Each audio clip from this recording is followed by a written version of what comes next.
अब यहाँ पे कुछ इंट्रोडक्शन में दे रहा हूँ, एक्चुअली ये एंगुलर वेलोसिटी वगैरह सब इसमें क्लियर हो जाएगा, ठीक है। तो इसमें नए नए चीज़ों के बारे में हम कल तो हमने कुछ बातें की थी, है ना, थीटा आईएस वगैरह और ये क्या था वो बात की थी, फिर भी एक बार और बता देता हूँ यहाँ पे क्या था। ये आपका कोई भी एक ऑब्जेक्ट है जो कि इस तरीके से गोल घूम रहा है, ठीक है। इसके पहले आप सर्कुलर मोशन में पढ़ चुके थे कि वेलोसिटी हमेशा टेंजेंशियल होती है हर एक पॉइंट पर, ठीक है। इस पॉइंट पे वेलोसिटी क्या होगी, टेंजेंशियल। इस पॉइंट पे वेलोसिटी क्या होगी, टेंजेंशियल। हर एक पॉइंट पे वेलोसिटी टेंजेंशियल होती है, जिसको अपन वीटी से बोलते हैं या कई बार वी भी बोल देते हैं, कुछ लोग वी भी बोल देते हैं वीटी, ठीक है, दोनों ही चलता है, ठीक है।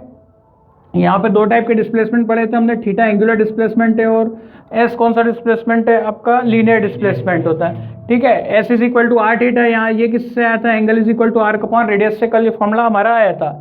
और यहाँ पे फिर वी इंस्टेंटेनियस है ना, ये जो वेलोसिटी हमारी निकल रही है इसका अगर आपको वैल्यू निकालना है तो आप क्या कर लेंगे, D S by D T. Omega, omega को क्या बोलते हैं, एंगुलर वेलोसिटी।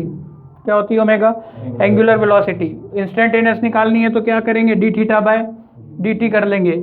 वी एवरेज, अगर एवरेज वेलोसिटी निकालनी है आपको पूरे राउंड में क्या एवरेज चल रहा है तो हम क्या करेंगे, delta D S upon delta D T, ठीक है। ओमेगा एवरेज, ये किससे भी घूम रहा है, ठीक है, एंगुलर किस एवरेज वेलोसिटी से, delta theta upon delta T, ये फॉर्मूला यूज होता है। अब यहाँ से इंपॉर्टेंट कॉन्सेप्ट यूज होते हैं, ठीक है। डेल्टा टी एवरेज के लिए अपन क्या, दोनों तरफ डेल्टा डेल्टा आता है ना, सही कर लो उसको। अब आपने ये फॉर्मूला पढ़ा है v is equal to R omega, है ना, इसको ओमेगा इंटू आर भी बोल सकते हैं, पर ये कब तक के लिए पढ़ते हैं, जब कोई डायरेक्शन वायरेक्शन नहीं होती तब तक के लिए सही था। पर अगर डायरेक्शन है, डायरेक्शन भी निकालनी होती तो फिर आर ओमेगा हर बार सही नहीं होगा। चलो पहले तो समझते हैं वी और आर में क्या होता है। वी कैसी वेलोसिटी है, अगेन ये कौन सी वेलोसिटी, टेंजेंशियल वेलोसिटी होती है। ये वी हमेशा कैसे निकाली जाती है, जैसे इस पॉइंट पे निकालनी है ना, तो निकलेगा वी कैसा निकलता है हमेशा, टेंजेंशियल। अब V is equal to R omega. अब मान लो मैंने यहाँ पर दो पॉइंट लिए हैं, आपको दिख रहा है, एक पॉइंट ए इस पर लिया हुआ है और बी पॉइंट कहाँ पर लिया है, यहाँ पर, ठीक है। एक पॉइंट ए अगला वाला मान लेते हैं कि ये यहाँ से घूम के कितना हो गया, 30 डिग्री एंगल घूमा, तो ए वाला पॉइंट यहाँ से यहाँ आएगा और बी वाला पॉइंट यहाँ से यहाँ आएगा। आ रही बात समझ में। अब मैं दोनों की एंगुलर वेलोसिटी निकालता हूँ, कौन सी, एंगुलर वेलोसिटी। मान लो ये यहाँ से यहाँ तक कितने सेकंड में आया, 1 सेकंड में, ठीक है। तो 1 सेकंड में कितना घूमा, पाई बाय 6, 30 को क्या बोलते हैं अपन, पाई बाय 6, इतना तुम्हें गणित पता है अब, है ना। तो 1 सेकंड में कितना घुमा, पाई बाय 6। तो ओमेगा कितना हो गया आपका, omega is equal to, omega का फॉर्मूला क्या होता है, कितने एंगल घुमा अपॉन कितने टाइम में, फॉर्मूला तो वही है, D theta by D T. Change कितने का हुआ, पहले मान लो इनिशियली यहाँ पे था 0 पे था, तो 0 से कितने पे आया, 30 पे आया, कितने सेकंड में आया, 1 सेकंड में आया। तो 30 को अपन क्या लिखते हैं, पाई by 6 upon, pi by 6 upon में 1 करोगे अल्टीमेटली क्या होगा, ये पाई बाय 6 ही होगा। पाई बाय 6 रेडियन पर सेकंड, ये इसकी यूनिट होती है रेडियन पर सेकंड, क्योंकि ये एंगल रेडियन में। अच्छा ये किस पॉइंट की वेलोसिटी है, ए पॉइंट की वेलोसिटी, यहाँ से लेकर यहाँ तक। अब बी पॉइंट की वेलोसिटी बताओ कितनी आएगी, एंगुलर वेलोसिटी ओमेगा बी। जो चीज़ मैंने यहाँ पे निकाली उसको मैं इधर अलग से बता रहा हूँ। बी वाला पॉइंट भी यहाँ से यहाँ आया, इसमें कोई चेंज आया क्या, नहीं, मतलब जितना एंगल ए घुमा उतना एंगल क्या घुमा, बी घुमा। पार्टिकल तो उतने ही घूम रहे हैं जितने आपके ए घूम रहा है उतना बी घूम रहा है। अगर कोई यहाँ पे बीच में भी होता कोई पार्टिकल, ये सी बोल देता मैं इसको, तो वो भी उतना ही घूमेगा जितना ए घूम रहा है उतना भी घूम रहा है। मतलब जो ओमेगा होता है वो क्या होता है, सेम होता है सभी के लिए। अगर मैं ओमेगा बी निकालूंगा तो भी कितना निकल रहा है, pi by 6 radian per second. Omega C dash dash dash कितने भी पॉइंट लोगे आप, सभी का ओमेगा क्या निकलेगा, सेम निकलेगा, ठीक है। मतलब सब एक जैसे ही घूम रहे हैं, क्योंकि वो क्या है, आपने लाइन को इस तरीके से एंगल सबके सेम घूम रहे हैं, ठीक है। तो यहाँ पे यही चीज़ बता रखी कि जो ओमेगा होता है वो क्या होता है, सेम। और ये मैंने उसको एग्जाम्पल से यहाँ पर बताया है, क्लियर है। अब मान लेते हैं, अब इसी पॉइंट का आपने एक ओमेगा ए और ओमेगा बी तो निकाला, अब हम क्या निकालते हैं, वी ए और वी बी। क्या निकालते हैं, वी ए और वी बी। इसको हटा देते हैं, ठीक है। ये सब हमने कल डिस्कस किया था, आपका एक टाइप से छोटा रिवीजन भी हो गया। अब वी ए वी बी निकालने में क्या होगा, अब वी ए वी बी एक ही ऑब्जेक्ट का निकाल रहे हैं अपन, ऑब्जेक्ट सेम है, ठीक है। तो यहाँ पे एक्चुअली जो मैंने नीचे लिखा था वो समझाने वाला, इस चीज़ को वापस से मैं बता देता हूँ। ये सेम पॉइंट है, ठीक है, ये आपका पॉइंट है, ये इसको अपन ने क्या लिया था, ए पॉइंट, इसको क्या लिया है, बी पॉइंट, ठीक। मान लेते हैं यहाँ से यहाँ तक की रेडियस, जब ये बी पॉइंट का लेंगे तो बी पॉइंट की वेलोसिटी आपकी कुछ ऐसी लोगे, सर्कल यहाँ पे ऐसा बनाओगे, क्योंकि बी पॉइंट पे वेलोसिटी क्या होगी, उसके टेंजेंशियल होगी बी पे। ए पॉइंट पे वेलोसिटी क्या होगी, ऐसी, बी पे वेलोसिटी कैसी होगी, कुछ ऐसी होगी। आ रही बात समझ में कि नहीं? बी पॉइंट पे भी तो आप निकाल सकते हो। अच्छा, v इज इक्वल टू क्या होता है, रेडियस, r क्या होती है, रेडियस इंटू ओमेगा, ठीक है। v ए पॉइंट का वेलोसिटी कितना होगा, अभी अपन मैग्नीट्यूड की बात कर रहे हैं, डायरेक्शन तो टेंजेंशियल होगी। ए का मैग्नीट्यूड कितना होगा, मान लेते हैं यहाँ से यहाँ तक की जो रेडियस है वो कितनी है, r1, तो va का वैल्यू कितना हो जाएगा, r1 इंटू ओमेगा, ठीक है। और vb का वैल्यू कितना हो जाएगा, मान लेते हैं यहाँ से यहाँ तक की दूरी है कितनी, r2, तो ये हो जाएगा r2 ओमेगा। क्या va और vb सेम है, नहीं, क्योंकि रेडियस क्या है, अलग अलग। एक की रेडियस यहाँ पे साफ दिख रहा है आपको कि r1 की रेडियस क्या है, ज़्यादा है r2 से, इसलिए va का वेलोसिटी भी क्या होगा, ज़्यादा होगा vb से। क्या बात समझ में आ रही? इससे क्या कंक्लूजन निकलता है, अगर ये मेरी गोल्ड वाला झूला होगा, बहुत बड़ा झूला, ठीक है, आपने देखा होगा अगर कोई बहुत ज़्यादा सर्कल वाला झूला होता है तो क्या होता है, अगर आप धीरे धीरे, अगर एक पत्थर को धीरे धीरे ऐसे मतलब एक छोटा सा रस्सी में बना के घूमते हो तो इतना ज़्यादा इफेक्ट नहीं देता है, पर वही पत्थर को आपने कुछ 1 मीटर का करके जू जू जू ऐसा घुमाते हो तो आवाज़ कैसी आती है, आती है, क्योंकि रेडियस क्या हो गया, बढ़ गया। रेडियस बढ़ने के कारण जो टेंजेंशियल वेलोसिटी है वो क्या हो जाएगी, ज़्यादा हो जाएगी कि नहीं हो जाएगी, तो वो हमें फील होती है फिर, क्योंकि ओमेगा तो वैसे ही घूम रहा है, मान लो वो छोटी रस्सी वाला धागा है वो भी ऐसे ही ऐसे घूम रहा है, और वो बड़ी वाला वो भी ऐसे ही सेम से घूम रहा है, एंगुलर वेलोसिटी दोनों की क्या है, सेम, परंतु लीनियर वेलोसिटी बदल जाएगी क्योंकि रेडियस ज़्यादा हो जाएगी। बात समझ में आई? तो रेडियस के हिसाब से ये वेलोसिटी में चेंज आएंगे। लीनियर वेलोसिटी, तो लीनियर वेलोसिटी कभी भी सेम नहीं होगी, हर एक पॉइंट पे लीनियर वेलोसिटी रेडियस के हिसाब से अपने आप को बदलेगी, रहेगी तो टेंजेंशियल। क्या बात क्लियर है? हर बार अपन जब बात करते तो इस पॉइंट पे निकालते थे बाहर का, कभी भी अपन ने अंदर का निकाला था क्या, नहीं निकाला, बट निकाल तो सकते हैं, अपन बात केवल बाहर की करते थे। तो ये क्लियर हो गया। अच्छा, अब यहाँ पर मैंने आपको बताया था कि ये एक एक्सिस होती है जो कि अगर ये ऐसा घूम रहा होगा गोला, तो एक्सिस किधर होगी, अगर ये ऐसा घूम रहा होगा तो आपको इस तरीके से हाथ रखना होगा, ठीक है। तो ये क्रॉस क्या बताता था, बाहर की तरफ, ठीक है। तो यहाँ पर ओमेगा का डायरेक्शन क्या होगा, बाहर की तरफ, ठीक है। और अगर ये उल्टी दिशा में घूमेगा, डॉट लग जाएगा, ऐसा घूमेगा, तो यहाँ पर क्या लग जाएगा, डॉट, ठीक है। सॉरी, इसमें कैसा घुमाना पड़ेगा आपको, उल्टा घुमाना पड़ेगा ना, क्लॉकवाइज। आ रही बात समझ में? ठीक। तो अगर ये क्लॉकवाइज घूमेगा तो ये ओमेगा क्या हो जाएगा, बाहर की तरफ, अंदर की तरफ, हाँ अंदर की तरफ, डॉट मतलब ये इनसाइड, ठीक है। अच्छा, और एक और चीज़ है कि यहाँ पर भी तो कुछ पार्टिकल होंगे भाई, मतलब कोई भी चीज़ घूमती है तो एक्सिस पे घूमती है ऐसे, तो एक्सिस पे भी क्या होंगे, पार्टिकल होंगे, है ना। एक्सिस पर पार्टिकल जो होंगे उनका ओमेगा चेंज होगा क्या कभी, नहीं, वो उनका एंगल तो क्या है, बदल ही नहीं रहा है, वो तो वहीं की वहीं है, बस यूं बस घूम रहे हैं उस, तो ओमेगा पाइवेटेड, मतलब जितना जो एक्सिस पे जो पार्टिकल है ना, उस पे जो ओमेगा रहेगा, एंगुलर वेलोसिटी, ओमेगा पाइवेटेड का मतलब समझ रहे ना, जिस एक्सिस पे जो पार्टिकल है वो कितना रहेगा, 0 रहेगा, ठीक है। तो ये चीज़ भी क्लियर होगी आपको, जो पार्टिकल्स कहाँ पर है, एक्सिस पर है, ठीक है, तो उसका ओमेगा कितना रहेगा, angular omega is equal to 0 होगा, क्योंकि उस समय रेडियस कितनी होगी,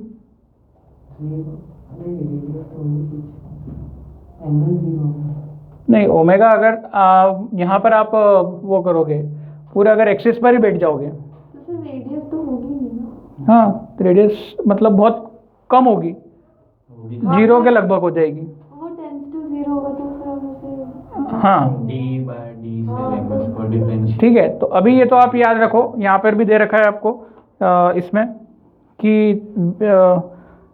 ये इसमें ये सेक्शन देखो, क्वेश्चन पैराग्राफ नंबर कहाँ पे मिलेगा तुमको?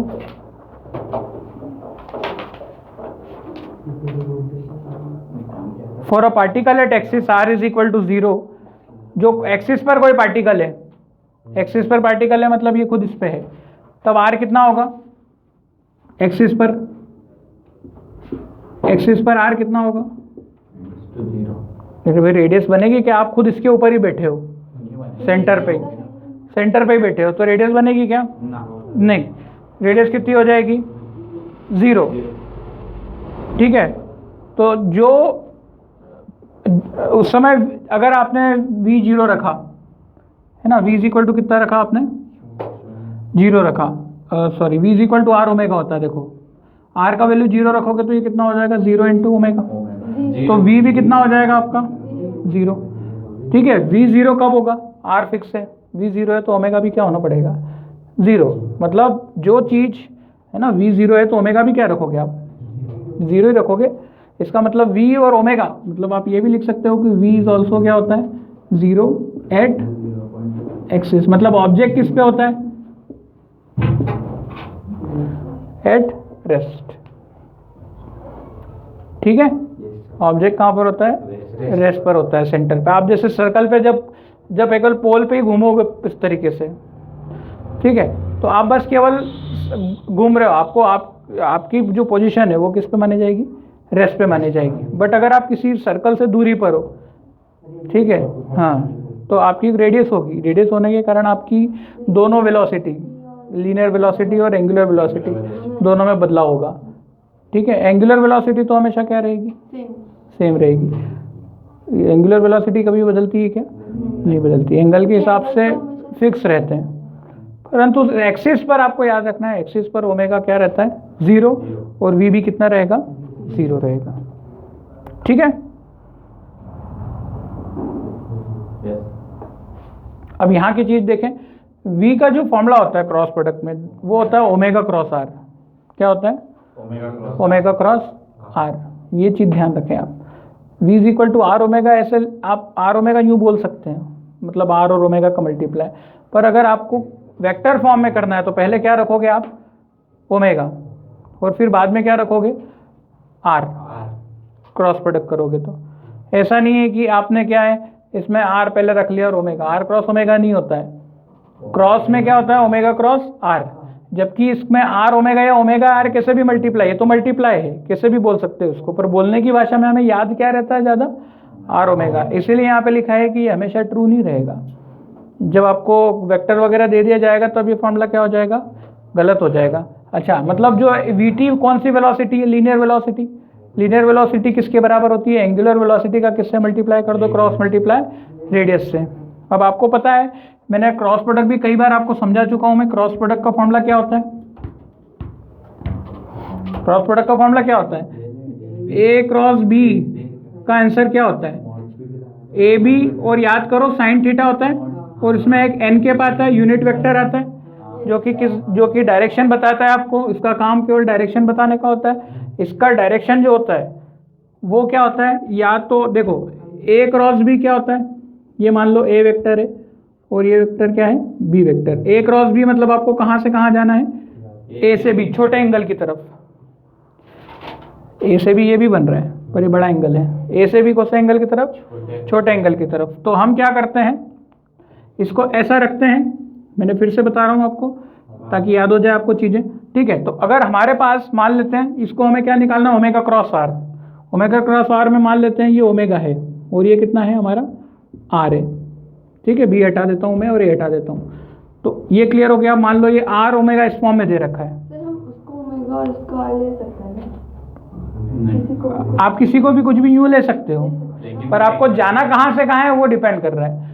आप हमें अभी क्या निकाल रहे हो? आप ओमेगा क्रॉस r निकाल रहे हो। ठीक है, तो अगर आप इसको ओमेगा और इसको r लोगे तो आप ओमेगा से r आओगे। फिर कैसे? हाँ, कैसे ऐसे हो जाएगा? वो तो आपका ओमेगा तो फिक्स है ना, वो कहाँ बदलेगा भाई? ओमेगा आपका बदलता है क्या? आपका जो क्वेश्चन में होगा वही लोगे ना। अभी तो मैं इसको ऐसे समझा दूँ कि मान लो ये ओमेगा है और ये क्या है? r। अच्छा, अगर ये ओमेगा और r है मान लो, तो प्लेन कैसा घूम रहा होगा बताओ? फिर क्या? ऐसा घूम रहा होगा कि नहीं? अगर ओमेगा इधर है आगे तरफ तो प्लेन ऐसा घूम रहा होगा ना, जू जू जू ऐसा घूम रहा होगा। ओमेगा किधर है? उधर उधर बाहर है ना। प्लेन तो ऐसा घूमेगा, ऐसा तो नहीं समझ रहे हो कि ये भी ऐसे ही घूमेगा। ये एरो ऐसा बना रहा है तो ऐसे ही घूमेगा, ये एरो से मतलब नहीं होता है। थोड़ा 3D ठीक है, ये तो आपको 3 डायमेंशन है, मतलब ओमेगा इधर है तो प्लेन कैसा घूमेगा? ऐसा। ये क्लियर है? क्योंकि पहले ही बता दिया था मैंने आपको। ठीक है, तो अभी अगर ओमेगा इधर है, ओमेगा इधर है, ओमेगा किधर है? जैसे उधर हो गया, उधर हो गया, तो रेडियस वगैरह भी कैसी बनेगी? ऐसे ऐसे ऐसे। आपको ये क्लियर हो रहा है? ठीक है, तो ओमेगा उधर और रेडियस इधर, या तो इधर या तो इधर या तो इधर। सारी बात समझ में? किधर भी हो सकती है, किधर भी हो सकती है। मैच हो रहा है आपको? तो डायरेक्शन कैसे देते हैं अपन इसका कि ओमेगा से आर की तरफ जाओ। ओमेगा से किधर जाओ? आर की तरफ। जिधर भी आपका ओमेगा है उधर से आर की तरफ आप चले जाना, छोटे एंगल की तरफ। ये जो अंगूठा रहेगा वो आपका डायरेक्शन किसका होगा? एन कैप की। मतलब इस तरफ एन कैप हमारा कहाँ पर होगा? बाहर की तरफ निकलेगा। बाहर वाले को अपन ने क्या बोला है? क्रॉस, है ना। मतलब ये कौन सा डायरेक्शन है? जे डायरेक्शन है। N cap is equal to J cap हो गया? नहीं, जेड जे को जे, अरे बाहर वाला जे होता है ना, जे जेड, क्यों जेड वाला। आई जे के बाहर वाला तो क्या होगा ना? अरे भाई ऐसा निकल रहा है बाहर, क्या होगा ना? मुझे क्या होगा? आई जे के, आई जे के। हाँ, मैं खुद ही कंफ्यूज। समझ नहीं आया। के, अरे डायरेक्शन बाहर निकलेगा ना इसका, वी वेक्टर। यहाँ पे फॉर्मूला क्या बनेगा? Omega, omega into R sine theta और इंटू क्या? N cap. तो घूम ऐसे रहा है। यूं घूम रहा है 3D में यूं। कैसे भी घूम रहा है, कैसे भी घूम रहा है। आपको क्या निकालना है? ये किधर से निकलेगा? बाहर आएगा कि नहीं? हाँ, इसके हिसाब से देखो, ओमेगा क्रॉस आर, ये अंगूठा किधर आ रहा है? बाहर की तरफ। बाहर।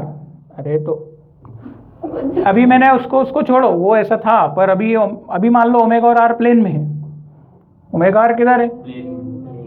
अरे ओमेगा तो उधर प्लेन घूम ऐसा रहा है, उसको क्यों देख रहे हो? तो फिर ओमेगा से आर में तो ऐसे ही जाओगे ना, वो सर 2D में समझा? 2D में। हाँ हाँ, तुम तो ओमेगा से आर जाओ, ओमेगा से आर, ये डायग्राम पे बताऊंगा आपको, क्लियर होगा। ओमेगा से आर जाओगे तो किधर होगा?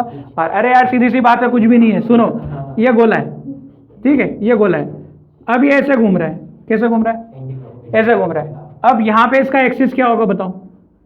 ओमेगा किधर होगा इसका? बाहर। बाहर की तरफ क्रॉस। ओमेगा बाहर होगा, ठीक है। Cross radius. ये आपका रेडियस है, ये रेडियस है। अच्छा, इस पॉइंट पे वेलोसिटी क्या होगी? अपन डायरेक्शन किसकी निकाल रहे हैं बेटा? वेलोसिटी। तो वेलोसिटी हमेशा टेंजेंशियल होगी। अब बताओ आप, वेलोसिटी इधर में होगी कि इधर में होगी? इधर में से ध्यान से घूमेगा। ये वाली होगी ना, ये करेक्ट है। तो बस इसी की डायरेक्शन तो निकाल रहे हैं अपन क्या निकाल रहे हैं? इसी की डायरेक्शन तो निकाल रहे हैं। तो ये डायरेक्शन हमेशा कैसी रहेगी? हमेशा परपेंडिकुलर रहेगी। क्योंकि टेंजेंशियल। हाँ, आई बात समझ में कि नहीं? तो ये डायरेक्शन हमेशा परपेंडिकुलर रहेगी। अब जैसे इसको क्या समझा, ये समझ में आ गया? मतलब परपेंडिकुलर या तो ऐसी रहेगी या ऐसी। अब तुम्हारा प्लेन कैसा घूम रहा है? मान लो ये ऐसे दीवार पे ऐसा घूम रहा है, मतलब बोर्ड पे ऐसा घूम रहा है। बोर्ड पे ऐसा घूम रहा है तो परपेंडिकुलर ऐसी रहेगी, या तो उधर अंदर की तरफ या बाहर की तरफ रहेगी। फिर डायरेक्शन। सारी बात समझ। एक्चुअली अपन VT का वैल्यू निकाल रहे हैं। अब VT का वैल्यू देखो, हर एक पॉइंट पे क्या निकलेगा? हर एक पॉइंट पे क्या निकलेगा? अलग अलग। तो बस आपको एक टेंजेंट पता चल जाएगा कि टेंजेंट किधर है, उधर। टेंजेंट पता चल जाएगा किधर है, अंदर की तरफ। तो ये तो आप निकाल लोगे, ठीक है। बस उसी को निकालने के लिए है ये। बाकी ये इसमें रूल यही लग रहा है जो हमने बात पहले की हुई है, फिर से डिस्कस करने की जरूरत तो नहीं है। अब जैसे इसमें ये चक्री कैसी घूम रही है? ऐसी घूम रही है। कैसी घूम रही है? ऐसी घूम रही है। तो इसका ओमेगा किधर आ रहा है? ऊपर। मतलब ये कहाँ पर है? यहाँ पे, ठीक है। चक्री कैसी घूम रही है? ऐसी। ओमेगा किधर आ रहा है? ऊपर। और हमें क्या निकालना है? Omega cross R. Omega cross R क्या निकलेगा? ओमेगा से आर की तरफ जाओगे तो अल्टीमेटली ओमेगा से आर, ओमेगा से आर क्या आएगा? ये टेंजेंट की तरफ। ओमेगा से कहाँ जाओगे? आर की तरफ। ये W हो जाता है VT बराबर RW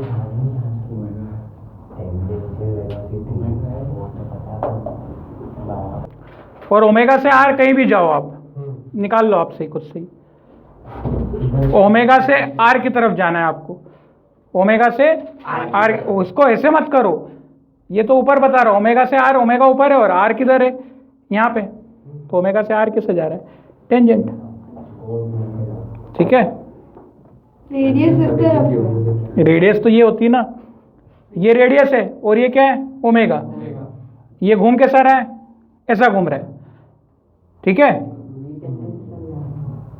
तो v कहाँ आएगा, टेंजेंशियल, इधर से इधर, और अगर नीचे घूम रहा होगा तो इधर नीचे वाले से कहाँ होगे, उधर, तो v क्या निकलेगा फिर, इस तरफ बाहर की तरफ। हमने रेडियस यहाँ से लेकर इस तरफ से लेते तो कहीं से भी लो आप, टेंजेंट तो वैसे ही रहेगा ना भाई, वहां से लोगे तो बाहर निकलेगा ना टेंजेंट,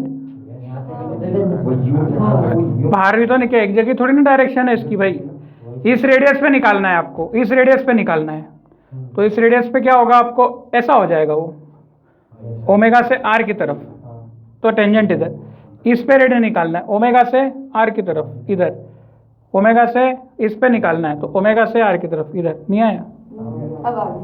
ओमेगा से आर, ओमेगा से आर, ओमेगा से आर, जिधर भी ये आएगा इस पॉइंट पे निकालना है। हर एक पॉइंट पे क्या होते हैं, इनफाइनाइट पॉइंट होते हैं, मतलब हर एक सर्कल के हर एक पॉइंट पे चेंज हो जाती है रेडियस, ठीक है ना, डायरेक्शन चेंज हो जाती है, मैग्नीट्यूड आपका सेम हो भी सकता है, नहीं भी हो सकता है। तो यहाँ से यहाँ, क्लियर, यहाँ से यहाँ आना है, यहाँ से यहाँ आना है, तो ऐसा, फिर यहाँ से इधर आना है, इस पॉइंट पे आना है, तो ऐसा हाथ रखोगे उधर, यहाँ से यहाँ आना है, तो कैसा हाथ रखोगे, अभी रखाएगा ही नहीं ठीक से तुमसे, ऐसा रखोगे उधर, क्लियर है।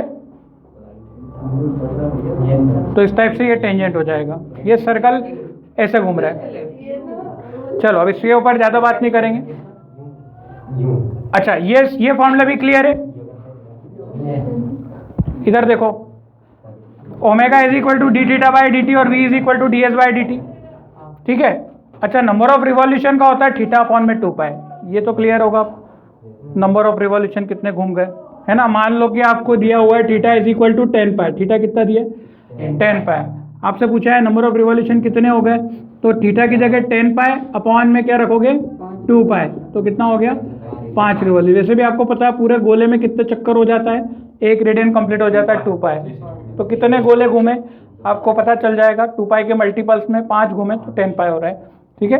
अच्छा, इसका डिफरेंट इंटीग्रेशन वाला फॉर्मूला क्लियर है, इसको इधर भेज देंगे तो क्या हो जाएगा, अगर आपको थीटा निकालना है तो क्या हो जाएगा, ओमेगा डी टी, ओमेगा को क्या कर देना है, इंटीग्रेट कर देना with respect to D T के, टाइम के रिस्पेक्ट में, है ना। एस का निकालना है वैल्यू, तो ये तो अपन ने पढ़ा ही हुआ था, वेलोसिटी को क्या कर दो, इंटीग्रेट कर दो, इंटीग्रेशन, ठीक है। तो इसकी बात नहीं करेंगे हम लोग फिर से। अब यहाँ पर अब 2 चीज़, मतलब अब मैं बात कर रहा हूँ किसकी, एसी की और एटी की। यहाँ पर अब 2 टाइप से एक्सेलरेशन होते हैं, ठीक है, एसी और एटी, ये हटा दें सारा, इसमें कोई कंफ्यूजन है, नहीं सर, कोई लिमिट आप कर दोगे कि कहाँ से कहाँ तक, 0 से कितने टाइम से कहाँ तक, हाँ, जो डी होता है ना उसी की लिमिट आती है, मतलब यहाँ पे किसके रिस्पेक्ट में हो रहा है, टी, हाँ, 0 से 5 सेकंड के बीच में, क्या, तो टी इधर भेजा तो वी डी टी, डीएस नहीं, जब इंटीग्रेशन होगा तो, अरे ये ऐसा होता है, जैसे तुमने इसको भेजा तो पहले क्या होगा, V D T is equal to D S, integration दोनों तरफ करोगे तो ये आपका क्या हो जाता है, ये डी और इंटीग्रेशन कैंसिल होकर ये तो बड़ा एस हो जाता है ना, ठीक है, इंटीग्रेशन और डिफरेंशिएशन कैंसिल होकर एस बचता है, इसीलिए उधर एस लिखाता है, क्लियर है।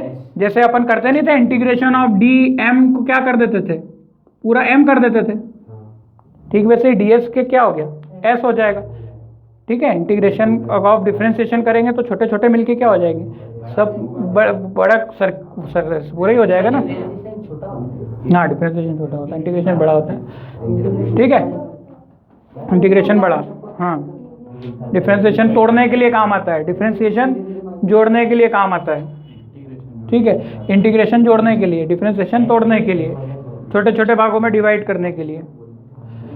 AC और AT निकालना है अब मुझे। नेक्स्ट क्या निकालना है? AC और AT। ठीक है, यहाँ तक का सब हटा देते हैं। अब आपको पता है कि AC क्या होता है? सेंट्रीपिटल एक्सेलरेशन, है ना? वो किधर की तरफ लगता है?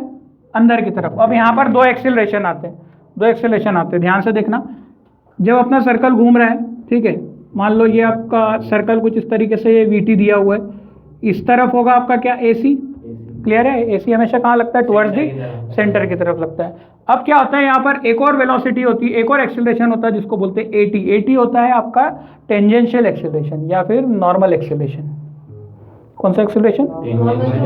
टेंजेंशियल या नॉर्मल। तो मतलब ये VT के साथ में या तो ऐसा लगेगा या फिर कैसा लगेगा?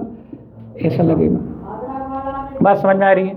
अब देखो कैसे डिसाइड करेंगे। अगर हम जैसे मान लो, अच्छा, एक्सीलरेशन जीरो होने का क्या मतलब है?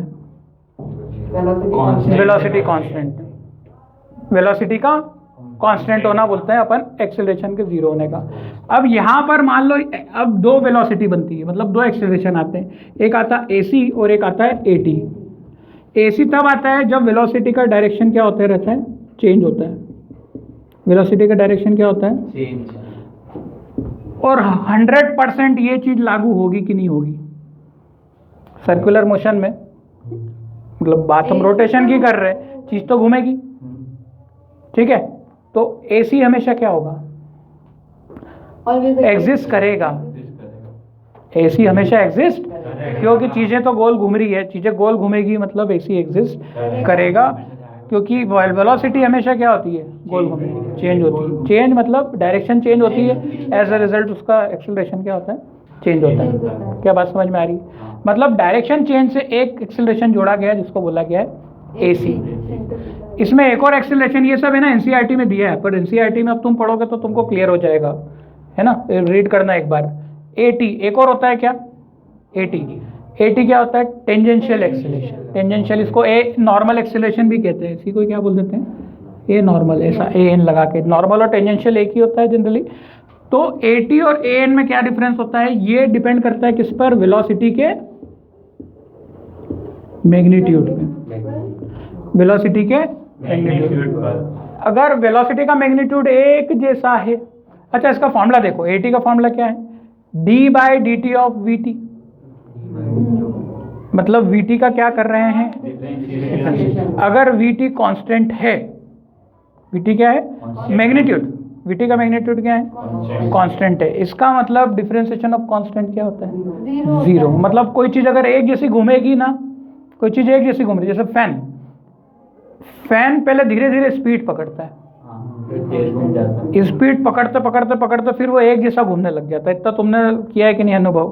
क्या वो एक जैसे तो नहीं फर्र देने से घूमता है? तुम चालू करते हो तो जब वो तुम उसको शुरू करते हो, है ना, आप उसको देख भी सकते हो, आप उसको शुरू करते हो तो वो पहले धीरे धीरे धीरे स्पीड पकड़ता है, ठीक है? और फिर क्या होता है?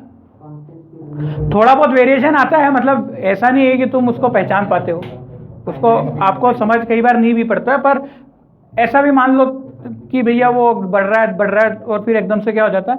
फिक्स। अच्छा, तो मतलब वेलोसिटी का मैग्नीट्यूड बढ़ रहा होगा जब धीरे धीरे वो फैन घूम रहा होगा, तो वेलोसिटी का मैग्नीट्यूड कौन सी वेलोसिटी का? Tangential velocity. ओमेगा तो क्या है? ओमेगा भी बढ़ेगा, क्योंकि पहले क्या होगा? 30 डिग्री का घूमेगा 1 सेकंड में, फिर 1 सेकंड में 60 डिग्री का घूमेगा। भाई चक्री भी तो जोर जल्दी जल्दी घूमने लग रही है कि नहीं? तो एंगल भी तो क्या होंगे? धीरे धीरे बदलेंगे ना। ये भी समझ में आ रहा है कि नहीं? पहले फैन क्या ऐसे ऐसे ऐसे फिर ऐसे ऐसे घूमने लगा, तो 2 पॉइंट के लिए 1 सेकंड की बात करोगे तो पहले ये 30 डिग्री पे आ जाएंगे, फिर वही अगले ही सेकंड में, अगले सेकंड भी नहीं, कुछ फ्रैक्शन ऑफ सेकंड में वो कितने पे होगा? 60 डिग्री। इतना समझ में आता है कि नहीं? मतलब ओमेगा भी क्या हो रहा है? बढ़ रहा है। एक जैसा तो घूमता तो फिर एक जैसा नहीं चलता रहता कि हर बार 1 सेकंड में 30 30 30 30 30 30 30 एक जैसा चलता रहता, तो फिर वही होता, फिर 1 सेकंड में 30 फिर 60। ये 1 सेकंड का हिसाब नहीं ले रहे अपन, मतलब पॉइंट समथिंग सेकंड में हो जाता है ना ये। तो पर हर बार क्या है? अगर 30 है तो अगली बार कुछ 35, फिर 60, फिर कुछ इस तरीके से बढ़ते बढ़ते बढ़ते फिर एक जैसा चलता है। फिर ओमेगा क्या चलता रहता है? एक जैसा हर एक टाइम में इतने इतने इंटरवल की बात करोगे तो क्या है, फिक्स आएगा। ठीक है, परंतु शुरुआत में तो क्या है, धीरे धीरे धीरे स्पीड, पार्टिकल पहले ऐसे थे, फिर और ऐसे ऐसे बढ़ते रहेंगे। चलो, अगर वेलोसिटी बढ़ेगी इसका मतलब क्या है, इसको कोई चीज़ इधर खींच रही है ऊपर, तो AT का वैल्यू क्या होगा, VT के पैरेलल होगा। जिधर VT होगा उधर AT होगा। मतलब जब पंखा चलता है तो जिधर वेलोसिटी होती है उधर ही एक्सीलरेशन होता है। कौन सा, टेंजेंशियल एक्सेल। आ रही बात समझ में, क्योंकि वो खींचेगा ना। आपने वो चीज़ देखी है, पहले तो क्या वो करते थे, इंजन होते थे जिसको ऐसा खींचते हैं, रिक्शा वगैरह वाले, वो क्या करते हैं, टेंजेंशियल खींचते हैं उसको, है ना। हालांकि टॉर्क वगैरह आएगा उसमें, पर टेंजेंशियल खींचते हैं। इसका मतलब क्या, वेलोसिटी बढ़ा रहे हैं ना, बढ़ा रहे हैं मतलब जिधर वेलोसिटी है उधर ही एक्सीलरेशन है। आई बात समझ में। मतलब अगर वेलोसिटी बढ़ेगी, यहाँ पे 2 पॉइंट वही दिए हुए हैं कि AC का सबसे पहले मैग्नीट्यूड तो क्या होता है, v²/r होता है। v को vt लिख सकते हो तुम हर बार।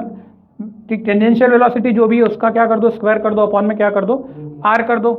ये हमेशा क्या हो जाएगा, AC। बोर हो रहा है, टाइम देखना है। ठीक है, डायरेक्शन ऑफ VT चेंजेस, मतलब VT जब चेंज होगा डायरेक्शन VT का, तब हमेशा क्या एग्जिस्ट करेगा, AC। और डायरेक्शन तो चेंज होना 100% हो गई होगा। ठीक है, तो ये AC का कोई डिफरेंशिएशन वाला फॉर्मूला नहीं है। AC का डायरेक्ट फॉर्मूला क्या है, VT का स्क्वायर/r। परंतु AT का एक डिफरेंशिएशन वाला फॉर्मूला है। आपको पता है कि change in velocity upon time को एक्सेलरेशन कहते हैं, तो AT = dVT/dt होगा। अच्छा, वेलोसिटी अगर बढ़ेगी तो AT का डायरेक्शन किधर होगा, उधर ही होगा जिधर होगा। अब वेलोसिटी अगर घट रही है, मतलब अब क्या, पंखा रुक रहा है, पंखा रुक रहा है, इसका मतलब AT किधर होगा, VT तो उधर ही लग रहा है, पर उसको रोकने वाली चीज अब क्या हो गई, अपोजिट। ठीक वैसे ही कि तुम ब्रेक लगाते हो तो गाड़ी तो आगे जा रही थी, ब्रेक लगाने पर भी गाड़ी क्या है, थोड़ी थोड़ी तो आगे जाती, पर ब्रेक लगता है तब तक क्या है, पीछे की, है ना। समझ में आई कि नहीं बात। तो इसको रिटार्डेशन, बिल्कुल, ये एक्सेलरेट कर रही है और ये क्या कर रही है, रिटार्ड कर रही है। मतलब यहाँ पर आप एक वेलोसिटी बढ़ा रहे हो, वेलोसिटी बढ़ा रहे हो, पर वेलोसिटी क्या है, इसको कैसे बढ़ा रहे हो, ये घूमने में काम आ रही है। वहाँ पर अपने को समझ आ जाता है कि अपन गाड़ी की रेस बढ़ाते हैं तो गाड़ी तेज चलने लगती है। यहाँ पर रेस बढ़ा रहे हैं तो ये पहिया तेज घूमने लग रहा है। ठीक है, यहाँ पर फिर क्या, ब्रेक लगा दिया, ब्रेक लगा दिया तो वेलोसिटी तो इधर ही, वेलोसिटी बदल गई क्या, नहीं, पहिया तो उधर ही घूम रहा है, परंतु एक्सीलरेशन किधर आएगा, एंटी पैरेलल। तो ये चीज़ समझ में आ गई, AC AT कैसा होता है। ठीक है, इसको लीनियर एक्सीलरेशन हम कहते हैं। अब एंगुलर एक्सीलरेशन की बात करते हैं। अब यहाँ पर है एंगुलर एक्सीलरेशन। अब लास्ट टॉपिक बचता है ये वाला, ये भी कैसी क्वांटिटी, एक्सीलरेशन आपकी वेक्टर क्वांटिटी है। कैसी क्वांटिटी है, वेक्टर क्वांटिटी है। अच्छा, लीनियर एक्सीलरेशन का फॉर्मूला क्या था, लीनियर वाला हम जो पढ़ते थे पहले 1D में, क्या था, change in velocity upon change in time बोलते थे, dV/dt होता था कि कितने वेलोसिटी कितने समय में बदल गया। ठीक, उसी प्रकार से अल्फा को कैसे बोलेंगे, कितना एंगुलर वेलोसिटी कितने टाइम में बदल गया। ठीक है ना, बात समझ में आ रही है कि 1 सेकंड में आपका 30 डिग्री और फिर अगले 1 सेकंड में आपका 60 डिग्री हो गया। ठीक है, मतलब क्वेश्चन क्या था कि मान लो ये 30 डिग्री, 30 को मैं लिखता हूँ π/6, π/6 यहाँ से यहाँ तक 1 सेकंड में था, फिर अगले एक सेकंड में, ठीक है 2 सेकंड ले लेते हैं कि 2 सेकंड में ये चीज़ कहाँ पर हो गई, 2 सेकंड में ये कितने पे आ गई, π/2 पे आ गई। बताओ कितना एक्सीलरेशन हुआ, मतलब 1 सेकंड में π/6 पर थी, 2 सेकंड में कितने पे आ गई, π/2 पर आ गई। तो सबसे पहले तो टाइम का डिफरेंस 1 सेकंड से 2 सेकंड में कितने का हुआ, 1 का हुआ, 1 से 2 पे पहुंची, मतलब 1 सेकंड में चेंज कितना हुआ, π/2 से, मतलब π/6 से π/2। तो हम क्या रखते हैं, फाइनल पहले रखते हैं फिर इनिशियल। तो हम जब अल्फा का फॉर्मूला बनाएंगे तो अल्फा = क्या होगा, डेल ओमेगा, मतलब omega final minus omega initial upon time final minus time initial. तो ओमेगा फाइनल कितना हो रहा है इसका, π/2 और माइनस इसका कितना, π/6 डिवाइडेड बाय 2 - 1। सॉल्व कर लेना, आपको क्या मिलेगा, अल्फा 60 आएगा समझ में। ठीक है, एलसीएम लेते आएगा कि फिर वहाँ पे गड़बड़ा जाओगे, गड़बड़ाओगे तो तुम वहाँ पे, ये तो समझ में आ गया तुमको, वो चीज़ सॉल्व करते नहीं आएगी। 60 वाला डायरेक्ट। अब ये तो क्या 2 - 1 सीधा 1 हो गया। ठीक है, फिर एलसीएम लोगे तो 6π - 2π अपॉन में 6। डायरेक्ट हो रहा है ना। ठीक है, नहीं पर पाए के फॉर्म में लाना है, रेडियन में है तो फॉर्म आंसर भी रेडियन में लोगे ना आप। 6 लोगे तो 3 पाई माइनस पाई तो कितना होगा 2 पाई बाय 6 तो सीधे पाई बाय 3। और वैसे भी तुम्हारा यूँ निकाल रहे हो तो 60 आएगा, 90 माइनस 30 60, 60 को पाई बाय ऐसा भी कर सकते हो। चलो खैर तुम समझ गए, मतलब ये एंगुलर एक्सेलरेशन होता है। ये भी दो टाइप का होता है, एवरेज और इंस्टेंटेनियस। एवरेज में डेल्टा डेल्टा लगता है और इंस्टेंटेनियस में डिफरेंशिएशन वाला होगा, ठीक है। उसके बाद ये एक वेक्टर क्वांटिटी है, वेक्टर है इसका मतलब कुछ ना कुछ एक डायरेक्शन भी होगा। तो इसका डायरेक्शन जनरली देखो अल्फा इज इक्वल टू क्या हो रहा है, ओमेगा बाई टी बन रहा है। अगर डी वी वगैरह सब हटा दे तो ओमेगा का डायरेक्शन कुछ होगा, टाइम का डायरेक्शन रहता है क्या, नहीं रहता। मतलब ओमेगा का डायरेक्शन जो है वही किसका डायरेक्शन है, अल्फा का डायरेक्शन। नहीं समझे, ठीक है, अल्फा का डायरेक्शन होगा। क्लियर है। इस तरीके से आपका देखो omega is equal to del theta by del T भी होता है फॉर्मूला, ये भी पता है। टाइम का कोई डायरेक्शन होता है क्या, नहीं। तो जो डायरेक्शन ओमेगा का होगा वो डायरेक्शन किसका निकल जाएगा, थीटा का भी, ठीक है। थीटा जनरली अपन एंगल होता है, वो डायरेक्शन नहीं होती है। डिस्प्लेसमेंट क्या होती है, कैसी क्वांटिटी होती है, वेक्टर क्वांटिटी। तो वेक्टर, हर वेक्टर क्वांटिटी का क्या होगा, कुछ ना कुछ डायरेक्शन होगा। तो जो ओमेगा का डायरेक्शन है वही थीटा का डायरेक्शन बनता है, वही अल्फा का डायरेक्शन भी बनता है, ठीक है। हाँ, थीटा एंगुलर डिस्प्लेसमेंट बोलना, लीनियर और एंगुलर दो चीजें हो जाती है अब आपको। चलो ये क्लियर हो गया। अच्छा, अब यहाँ कुछ फॉर्मूले दिए हुए, V alpha is equal to D omega by D T, ये क्लियर है। ओमेगा की जगह में क्या रख सकता हूँ, वी ओमेगा। देखो यहाँ से ओमेगा निकालूंगा तो आर डिवाइड में आएगा, तो वी बाय आर रखा मैंने, देखो तो D by D T of V by R हो जाएगा। आर तो कांस्टेंट है इसलिए क्या हो जाएगा 1 बाय आर। तो ये वेलोसिटी का क्या हो जाएगा, D V by D T, इसको टी हटा दूँ तो D V by D T. D V by D T क्या होता है, एक्सेलरेशन ए टी है। देखो ये अपन टेंजेंशियल वाले लेके चलते हैं तो क्या बन जाएगा ए टी मतलब टेंजेंशियल एक्सेलरेशन। और आर को इधर भेजा तो R alpha is equal to A T, R alpha is equal to A T. ये किस में डेरिवेशन हो गया, ये डेरिवेशन समझ में आ रहा है किस में हो गया, ये टेंजेंशियल एक्सेलरेशन और एंगुलर एक्सेलरेशन में डिफरेंशिएशन है। जैसा v इज इक्वल टू क्या होता था, आर ओमेगा था, ये टेंजेंशियल वेलोसिटी होती थी, ठीक वैसे ही टेंजेंशियल एक्सेलरेशन है वो किसके बराबर है, अल्फा टाइम्स जो कि एंगुलर एक्सेलरेशन है। मतलब पहले आर लिख लेता हूँ, रेडियस टाइम्स ऑफ अल्फा। देखो दोनों सेम है दिखने में, रेडियस छोटा आर बड़ा आर जो लेना तुम एक जैसा ही लो। यहाँ स्मॉल आर लिया है तो इसको भी क्या ले लो, स्मॉल आर। नहीं आया समझ में, मैच हो रही सारी चीज़ें, ठीक है, मैच होना चाहिए तुमसे। अब ये कुछ और फॉर्मूला ये तो पढ़ा हुआ था, जैसे एक्सेलरेशन होता है D V by D T. अब इसको डी एस से डिवाइड कर दिया और डी एस से क्या कर दिया, मल्टीप्लाई, इतना कर सकते हैं। अब D S by D T क्या हो जाता है, वेलोसिटी बनता है कि नहीं, तो उसको क्या बना दिया, वेलोसिटी, और D V by D S को अलग से ऐसा पटक दिया। तो ये भी एक फॉर्मूला होता है, ये तो मैंने बताया था आपको 1D में, ठीक है। ये पेज पलट कर देखना। सिमिलरली इस फॉर्मूले का भी हश्र यही कर सकते हैं, D omega by D T है, यहाँ पर डी एस एस क्या बनता है, थीटा बनता है। तो यहाँ डी थीटा से क्या किया, डिवाइड मल्टीप्लाई कर दिया, और D omega by D theta क्या बनता है, ओमेगा, सॉरी डी थीटा उल्टा कर दिया, ये वाला बनता है ना, ये वाला क्या बन जाएगा आपका ओमेगा, और D omega by D theta ऐसे ही रह जाएगा, ठीक है। तो ये और फॉर्मूले हैं। अच्छा, इसके बाद ये 3 इक्वेशन ऑफ मोशन आपको पता है कहाँ से है, ये एक से बता देता हूँ। हमारे पास क्या होता है, v is equal to U plus A T, V is equal to U plus A T. V क्या बनता है हमारा omega, v is equal to U plus A T, तो ये क्या बनेगा ओमेगा फाइनल, u क्या बनेगा ओमेगा इनिशियल। एक्सेलरेशन क्या बन जाएगा अल्फा, और टाइम तो टाइम ही रहता है, टाइम को मत बदल देना। पहला क्वेश्चन क्लियर है। तो यहाँ से ये कंपेयर होके आ रहा है, ये कंपेयर होके आ रहा है, कोई समस्या है इसमें, ये पहले तुमने देखी नहीं होगी, v is equal to U plus A T. हाँ, तो s is equal to U T plus half A T square. ये कैसे आ रहा है, s क्या बना थीटा, u इनिशियल तो omega I T plus half, a क्या बना अल्फा टी स्क्वायर। इस तरीके से ये बची हुई इक्वेशन तीसरी भी निकाल सकते हो आप, ठीक है।